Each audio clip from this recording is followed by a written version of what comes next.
Une poule sur un mur qui tricotait du pain dur? Bonjour, c'est Cyril de Lille. Pas le temps de niaiser. Je vais vous parler des témoins de Jéhovah. Eh oui, ça m'était demandé, et puis en plus, j'avais déjà commencé un travail dans ce sens-là. Donc, autant aller au bout des choses. Les témoins de Jéhovah, qui sont-ils?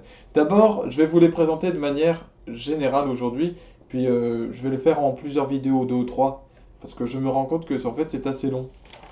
Euh, j'ai essayé d'enregistrer, en fait, je me suis dit que j'allais faire une vidéo, mais elle était vraiment longue. Donc voilà, je vais le faire en plusieurs fois. Les témoins de Jéhovah, est-ce que ce sont des chrétiens déjà? Non, ce ne sont pas des chrétiens. Que nous soyons très clairs, que ce soit clair dans vos esprits. J'ai déjà rencontré des musulmans ou des athées qui disaient: oh oui, il y a des catholiques, il y a des chrétiens qui sont venus nous voir. Ah bon, oui, des témoins de Jéhovah. Non, faux. Ils ne sont pas, ils ne font pas partie des églises chrétiennes, puisqu'ils mentent sur la nature du Christ. Ce sont des hérétiques. Voilà. Donc ces vidéos sont dans la continuité de mes vidéos sur les hérésies. Alors c'est un mouvement qui est apparu vers 1870 aux États-Unis, donc vous voyez 1870, c'est très récent, qui se réclame du christianisme, voilà, mais qui n'est pas chrétienne. Dès le départ, il y a eu en fait une tentative par son fondateur Charles Roussel de donner une date précise pour le retour du Christ. C'est leur grande maraude. Voilà, il y avait, ça vient d'un péché d'impatience en fait. On a envie que ça arrive, on a envie d'être sauvé, j'ai pas que ça à faire, Jésus, bon. Et alors on commence à se détacher de l'Église, à dire non mais en fait, non c'est pas tout à fait ce que dit l'Église. Et on commence à créer sa propre pensée, on se laisse manipuler par un ego, enfin un ego pas tant que ça finalement, qui invente par exemple que Jésus mettra fin à tous les royaumes sur terre en 1878. Voilà. Alors, c'est Charles Roussel qui a dit ça. Et malheureusement, bah, ça s'est pas passé, malheureusement pour lui. Et ce qui fait que bah, les fidèles disaient: bah, attendez, vous aviez dit 1878 ah oui, bah attendez. Maintenant, en fait, ce sera en 1894. D'accord, ok, on attend, on arrive en 1894, bah, le Christ est toujours pas revenu. Bon, d'accord, mais c'est parce qu'il faut attendre. Et à chaque fois, comme ça, depuis, les témoins de Jéhovah déplacent tout le temps leur date. Voilà, toujours aujourd'hui. C'est quand même assez incroyable. Sauf qu'à un moment, pour pas perdre trop la face, Charles Roussel, il voyait un peu les fidèles partir. Il s'est dit: bon, je vais leur expliquer un truc. En fait, le Christ, il est revenu, mais il est invisible. Il est revenu de manière invisible depuis 1874. Alors ça, avec ça, on fait tout passer, vous voyez. Hein, les choses sont arrivées, mais on les voit pas. Ah oui, forcément. Et il serait revenu de façon invisible, et puis aussi, Charles Roussel, il avait annoncé l'Armageddon pour 1914. Bon, coup de peau, si on peut le dire.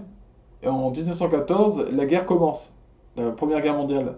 Et alors, Charles Roussel s'empresse de dire: bah vous voyez ça, yeah, c'est ce que je vous avais dit. Ça commence. Ah ah. Sauf que ben, il explique, lui, en 1918, dans 4 ans, ce sera l'Armageddon final. Jésus aura enlevé son église sur terre, voilà, ce sera terminé. Sauf que, on arrive en 1918, bon, Charles Roussel est décédé en 1916, paix à son âme, il n'a pas pu voir que, en 1918, ce qu'on a signé, c'est la paix. Manque de peau, c'est pas vraiment ce qui était prévu. Et ben depuis, les témoins de Jéhovah vous disent que en fait, le retour du Christ a eu lieu et qu'il s'est battu avec Satan au ciel en 1914. Et que depuis, ben, il est là. Bah eux, qu'est-ce qu'ils font là? Eux qui sont censés faire partie de la Sainte Église? Bah on ne sait pas. Voilà. La terre appartient aux enfers depuis ce temps-là. C'est le démon qui règne sur terre. Puis eux sont laissés là. Bah, pour éclairer encore des gens, on ne sait pas. Mais alors, ça veut dire que leur Dieu est un menteur et qu'il ne les a pas sauvés. Bon. Bizarre. Alors, Charles Roussel, dont je vous parlais, leur fondateur, il a fondé le magazine Watchtower. Donc, tour de garde, vous savez, sur leur présentoir, ils vous présentent toujours ces magazines-là. Eh bien, c'est lui qui l'a fondé directement.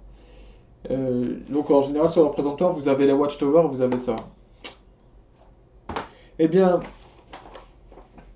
ce Charles Russell est un faux prophète qui était accusé par ses propres fidèles d'être impudique, donc il devait se montrer tout nu, ou je ne sais pas ce qu'il faisait, peut-être des attouchements, etc.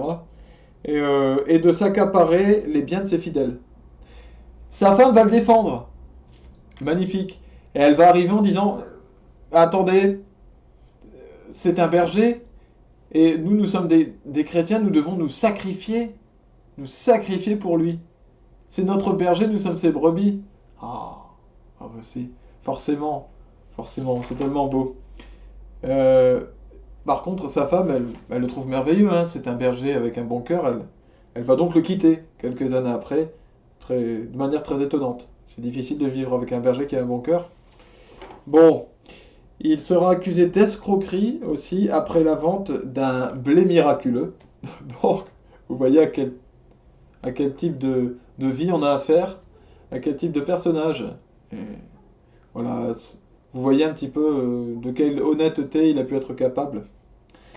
Alors, je vais vous citer pêle-mêle depuis ce temps-là, ce qui est présenté de l'église, on va dire les témoins de Jéhovah. Ils n'ont pas une église, ils ont un collège central. Alors, ils sont accusés, je cite par énormément de personnes, de pression psychologique inhumaine. Voilà, j'en connais certains qui sont poussés au suicide pour ça, en vivant dans ces conditions. De la manipulation mentale. Est-ce que c'est vraiment une surprise? Des pratiques sectaires. Voilà, ce qui fait qu'ils sont toujours considérés aujourd'hui comme une secte dans beaucoup de pays.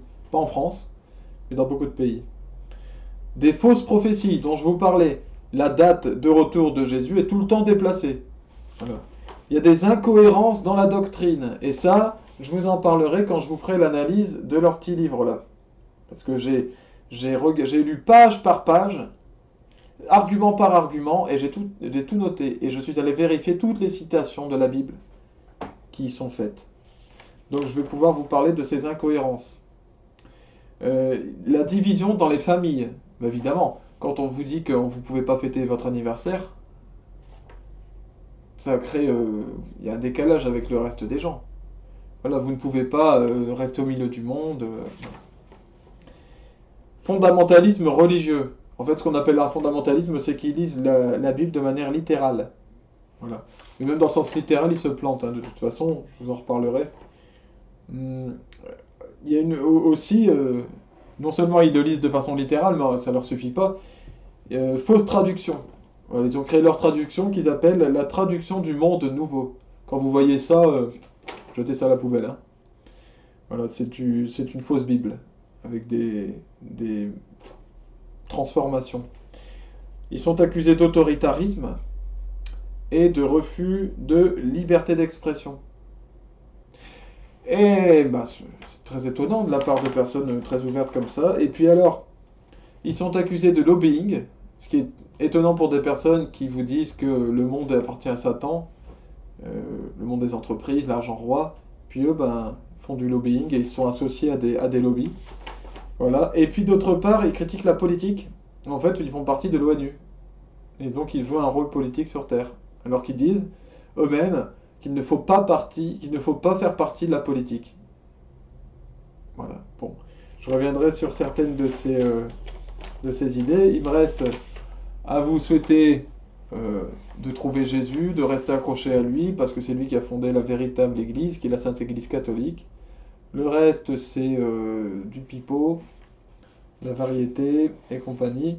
Et surtout, gardez-vous des témoins de Jéhovah, par la grâce de Jésus, notre Seigneur, qu'il vous bénisse et vous donne l'Esprit Saint pour que vous sachiez vous-même aussi voir, discerner la vérité du mensonge. À bientôt les amis.